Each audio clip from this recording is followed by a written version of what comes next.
Unit 3, Territorial Expansion and Transportation Innovation.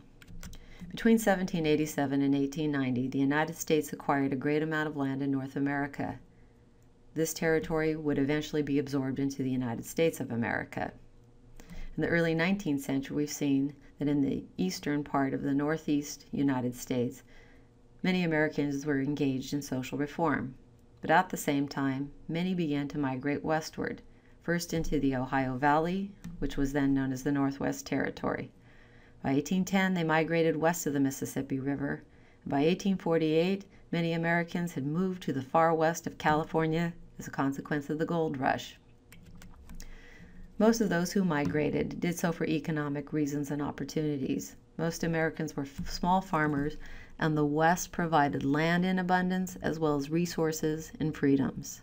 However, getting to the American West proved challenging because of limited transportation methods and means. Many of those who went west came from the American South, and as they migrated, they brought their slaves and the institution of slavery with them. Westward migration, the debate over who would benefit from and pay for transportation innovation, and the expansion of slavery westward increased tensions between the North and the South in the decades prior to the Civil War and eventually contributed to. Before the 1780s, most Americans lived on the Atlantic seaboard on the east coast of the United States. By the 1780s, that was beginning to change. Population growth was one of the reasons for migration. In 1790, it was recorded in what was then the first U.S. Census that 3 million individuals resided in the United States and U.S. territory. By 1810, that more had doubled, and once again doubled to 13 million by 1830. Many Americans on the East Coast were feeling crowded. They desired space as cities began to grow. Those cities like Boston and Philadelphia, New York, were becoming more populated. Many felt that their opportunities were restricted and sought more opportunities in Western territories. There were new Western territories by 1803 as the United States purchased the Louisiana Territory from France. That territory was rapidly explored by Lewis and Clark, who brought back fascinating stories of the flora and the fauna of that territory, and it stimulated the imagination of Americans who were willing to move there. Finally, once again, the United States found itself at a war with Britain. This was the famous War of 1812. Americans had continued after the American Revolution to purchase British goods. During that war, this was restricted. As a consequence, we found ourselves industrializing the northeastern parts of the United States. Ultimately, this was good for the United States economy. However, it meant that Americans couldn't get goods initially. So as we began to produce goods using the new technologies in the factories, there became the question of how to get them to their consumers or the markets in the American West. As you can see here in the blue, these are the territories into which Americans migrated by 1790. In the South, they moved to what are now the states of Tennessee, Mississippi, and Alabama. North of the Ohio River, they migrated into the Northwest Territory. Today, it comprises the states of Wisconsin, Michigan, Illinois, Indiana, and Ohio.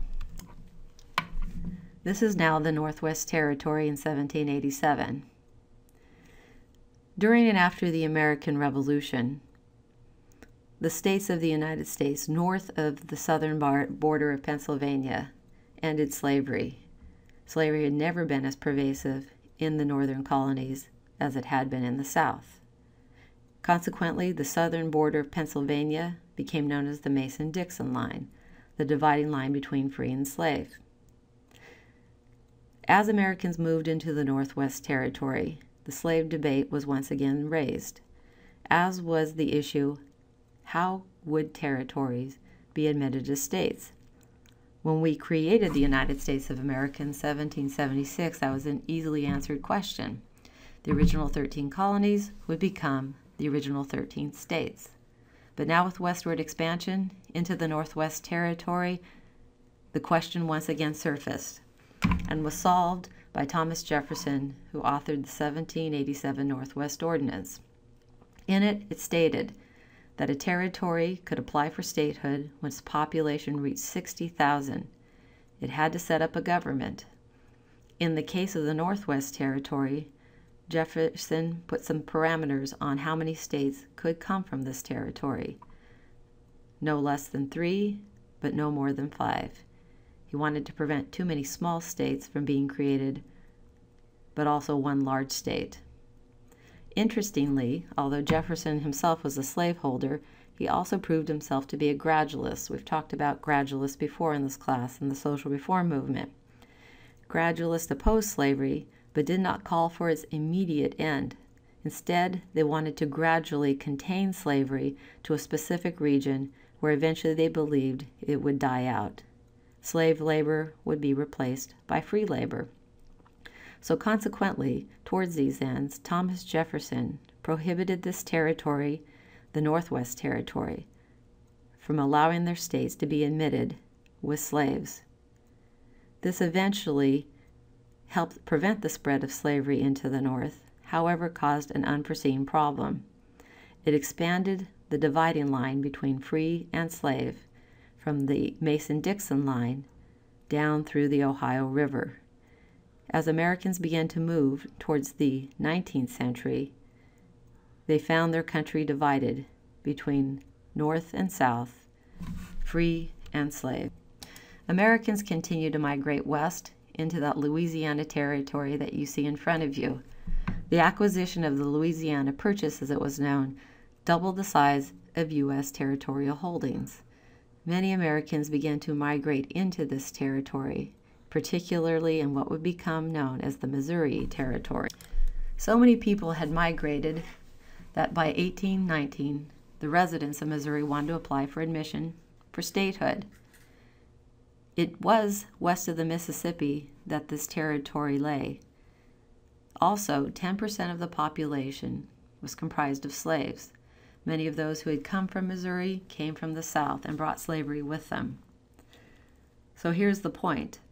Westward expansion continually opened the debate about slavery, and it helped contribute to the American Civil War. Would Missouri be a free state or a slave state? This was one of the questions Americans had to ask themselves. Other debates also emerged as a consequence of Missouri's application for statehood. Should territory west of the Mississippi River have slavery? And it also involved a political component. At the time, Congress was balanced between Northern and Southern representative interest. There was parity or equilibrium in Congress. One needs to understand that residents in the northern part of the United States and southern parts disagreed on many issues, including the tariff, westward expansion, industrialization, and slavery. The admission of Missouri could skew the balance towards north if it came in as a free state, or towards the south if it came in as a slave state. Consequently, because of all these issues, the admission of Missouri was stalled for a year. In 1820, the residents of Maine applied for statehood. Maine's location in the far northeast of the United States meant that slavery would not be an issue. It would come in as a free state. Yet the admission of Missouri was stalled until Henry Clay came up with a proposal, subsequently known as the Missouri Compromise. The Missouri Compromise is as follows. Maine was allowed to enter as a free state. To counter Maine's entrance, Missouri could enter as a slave state. Therefore, the balance between North and South and Northern and Southern interest would remain equally represented in Congress. However, no state above the 3630 line except for Missouri was allowed to have slavery. So future territories above this line would be forbidden from having slaves. What this ultimately did was continue to cut the United States in half. The Mason-Dixon line, the Ohio River, and now the Missouri Compromise line cut the United States between North and South, free and slave. In 1850, California wanted to apply for admission to the United States. As a consequence of the gold rush, California's population burgeoned and surpassed 60,000. Consequently, in 1850, it wanted to apply as a state. If the Missouri Compromise was used and the line extended all the way to the Pacific Ocean, California would have been cut in half. As a consequence, the Missouri Compromise was replaced with the 1850 Compromise. In this compromise, states would be allowed to determine whether or not they would be slave or free.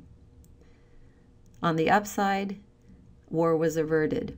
The compromises show that Americans could indeed agree to disagree, but nonetheless, it didn't solve the issue of slavery and westward expansion.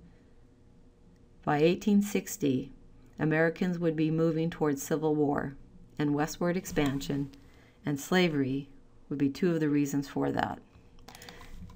As Americans moved westward in increasing numbers, and as we began to produce our goods but had difficulty getting them to the markets out west, there became a desire for an improved transportation system.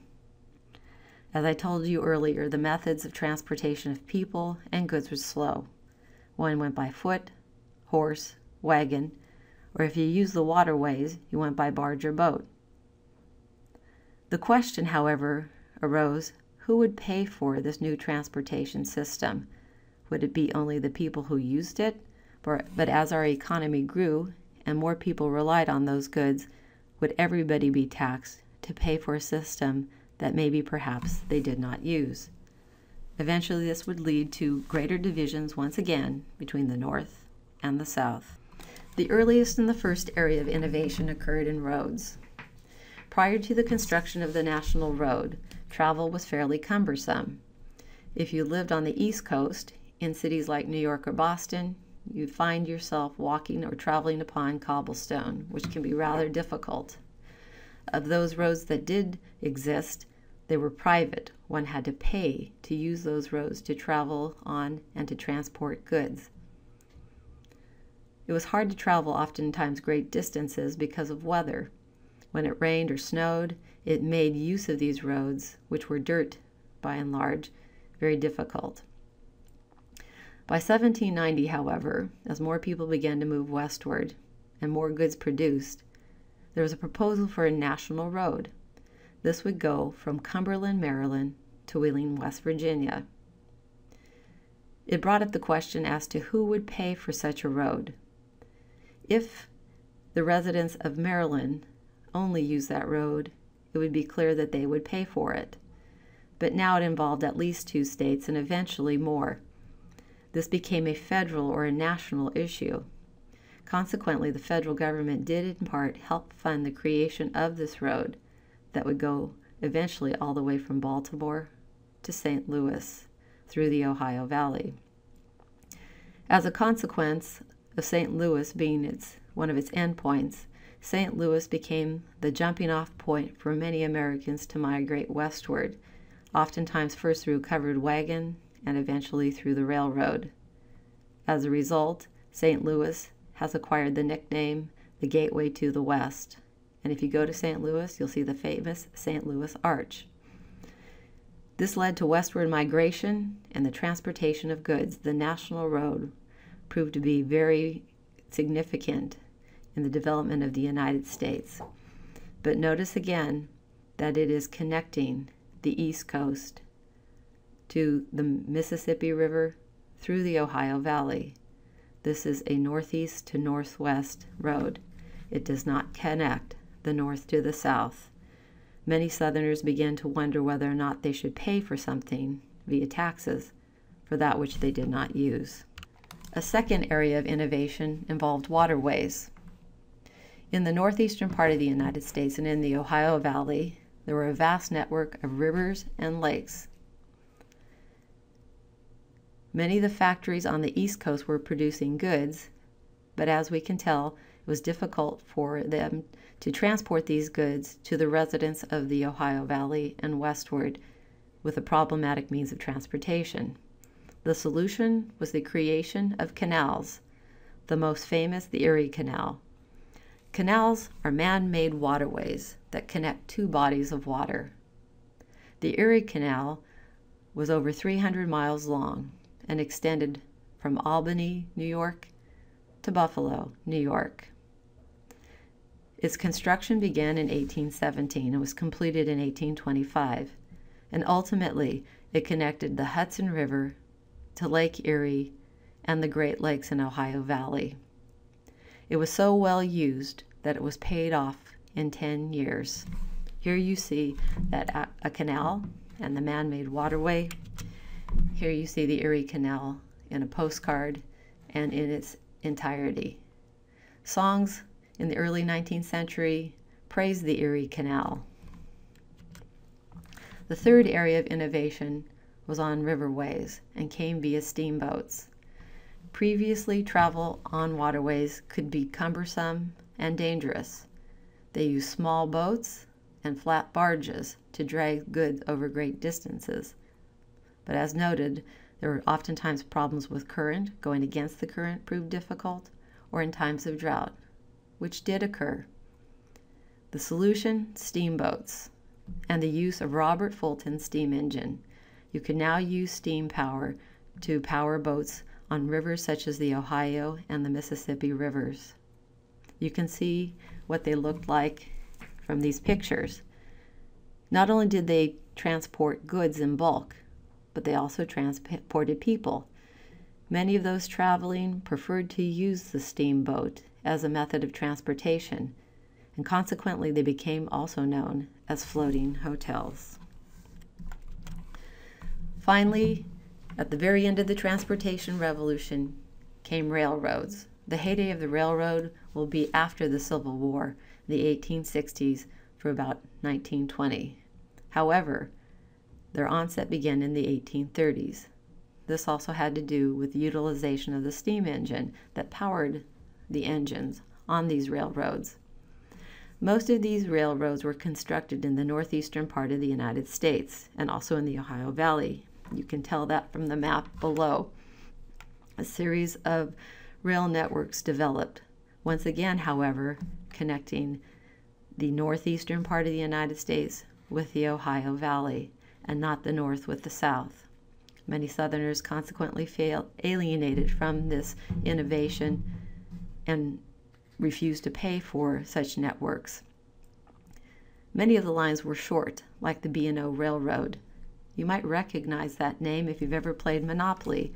It is one of the railroads on the traditional Monopoly board. That railroad went from Baltimore to the Ohio River. The results of the transportation revolution were many. It helped facilitate westward migration. It created new cities, particularly in the Ohio Valley and the American West. Cleveland and St. Louis are two examples. It also lowered the cost of goods tremendously for those who produced them and for the consumer who wanted cheap goods. Travel times increased in terms of travel increased. Many people began to migrate to places they'd never been before and farther away from home. That's evident here. You can see that in 1800, if you were migrating from New York City, it could take up to 5 weeks to get to Louisiana or pass the Mississippi River. With the transportation revolution, by 1857, New Orleans was just a week away, and traveling to the Ohio Valley just 2 days away. The consequence was more migration and greater expansion of economic networks. The transportation revolution and the growth of industry opened up another debate that would eventually produce the American Civil War, the tariff debate. A tariff is a tax imposed by the federal government on foreign goods that are imported to the United States, making them more expensive to the consumers of the United States. It is designed to protect domestic industry by lowering the price of a product produced in the United States, In other words, if a good from overseas cost $110 because of a tariff, a tax put on it, and the same good cost $100, you, the consumer, are going to buy the cheaper product, and hopefully that will be American made. The federal government intervened and passed a series of tariffs in order to encourage Americans to buy American products and not foreign goods.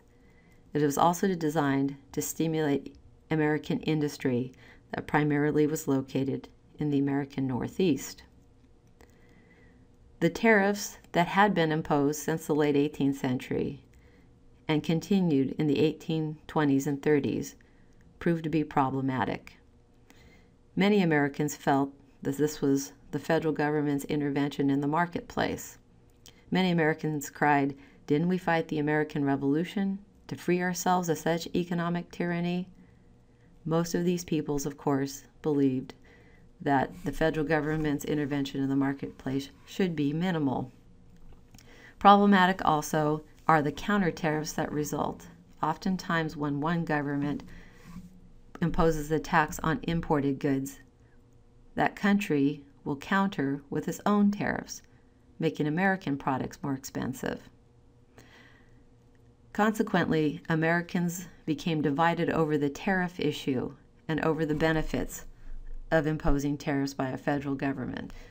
That would eventually culminate in the nullification crisis of 1832. To understand how contentious the debate in America was over tariffs and imposition, we have to go back to the presidency of George Washington. Alexander Hamilton was the Secretary of Treasury under George Washington. George Washington, as first president of the United States, needed advice about what economic programs and policies he should pursue. As Secretary of the Treasury, Alexander Hamilton wrote a report on manufactures in 1791. In it, he promoted the tariff. He believed that it would help stimulate American industry, and he believed that American industry was the wave of the future. It would make America strong and less dependent on the purchase of foreign goods. He also believed in the trickle-down effect that we'll talk about on several occasions in this class. While many Southerners said that a tariff on goods would be harmful to themselves and favorable to industry, Alexander Hamilton believed that the benefits of protective tariff would trickle down to everybody, North and South, manufacturers and consumers, that it would create jobs, jobs would stimulate spending, and spending could eventually help small businessmen and Southerners. But Southerners were not convinced. And continuously, in the early 19th century, a series of tariffs continued to be imposed by the federal government on British wool and hemp, making it up to 30% more expensive to be imported into the United States to Americans than previously. The British did respond with a counter tariff. They taxed cotton that was coming into England and made it more expensive to manufacturers in England, who would eventually seek new cotton sources in the colonies of India. Many Southerners felt this federal tariff to be what they called a tariff of abominations, that it was too much federal intervention at the expense of the South and at the expense of the states. They believed it should be the state governments that should regulate industry and not the federal government. They found the policy to be discriminatory and one that favored northern industrial over southern agrarian interest.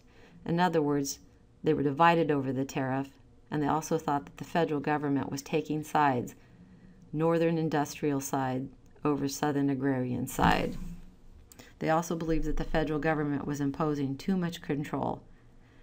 Hadn't we fought a revolution to free ourselves from that, they ask? Consequently, the tariff served as a cause of the American Civil War and led to cries for secession. You can see the two perspectives from the diagrams here on the next slide. Southern debate, Southern perspective. Foreign goods are made more expensive. People buy more U.S. goods, but then European countries retaliate, buying less cotton. And that was economically not beneficial to American South. Northern perspective was that goods are made more expensive, people buy more goods, Northern industrialists, but the country benefits from it all. So as you can see here, we clearly have a regional debate over a tariff issue that will help contribute to the American Civil War. In 1832, it culminated in a crisis known as the Nullification Crisis, and it occurred in South Carolina. In opposition to federal legislation, South Carolina passed the Ordinance of Nullification. They basically asserted that the federal tariffs of 1828 and 1832 were unconstitutional. They believed that the states had created the United States of America back in the Constitutional Convention, and they cried states' rights. This reflects a colonial and an early American type of thinking. They also interestingly used the Declaration of Independence. You may recall that in that declaration that we previously but briefly discussed, there was the notion and assertion of individual rights and liberties, and that when governments infringe upon these rights and liberties, people have the right to revolt. That's the justification South Carolinians are going to use, not only to not abide by federal law, but to eventually propose secession. Vice President J.C. Calhoun agreed. He sided with South Carolina and with states' rights, and eventually resigned from the vice presidency. Tensions became more acute and mounted in 1832. South Carolina threatened to secede, not succeed, but secede. This is to leave the United States and become an independent state of the United States. Already we can see that this being proposed as a solution to the economic problems that Americans faced. It would not be the last time that they threatened secession, and should be no surprise that South Carolina is indeed the first state of the United States to secede in 1860, causing the Civil War. The crisis was averted by President Andrew Jackson and also by Henry Clay. As President of the United States and Commander-in-Chief, Jackson cited national security and called for military occupation of South Carolina to enforce to force them to abide by the tariff. Once again to the rescue was Henry Clay. He proposed the lowering of the tariffs to satisfy South Carolina. In exchange, South Carolina would revoke the nullification ordinance and revoke its threat to secession. Here you see South Carolina and some of the players involved in the nullification crisis. To the left, you see John C. Calhoun, Vice President, who resigned in favor of states' rights and supported South Carolina's nullification. On the right, you see President Andrew Jackson. And in the center, moderating between the two, and between the North and the South, and the federal and state governments, was Henry Clay.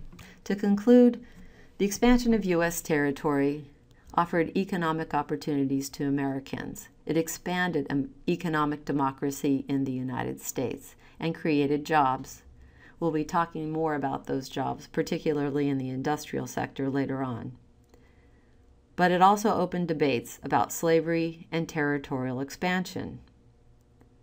Consequently, westward expansion, as well as the transportation revolution, will serve as two causes of the Civil War.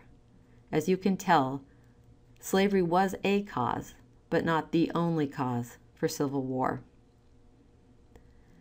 Westward expansion created jobs, and yet many Southerners felt excluded from this expansion.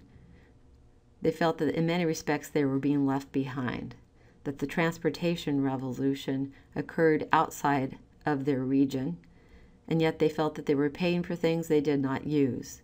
They also felt that the federal government's policies and support for tariffs and for transportation revolution were discriminatory, that they favored northern industrial interest over southern agrarian interest. Increasingly, Southerners felt more isolated and alienated, and became more defensive of their way of life, which included slavery. Eventually, this would help produce a 4-year bloody war known as the Civil War.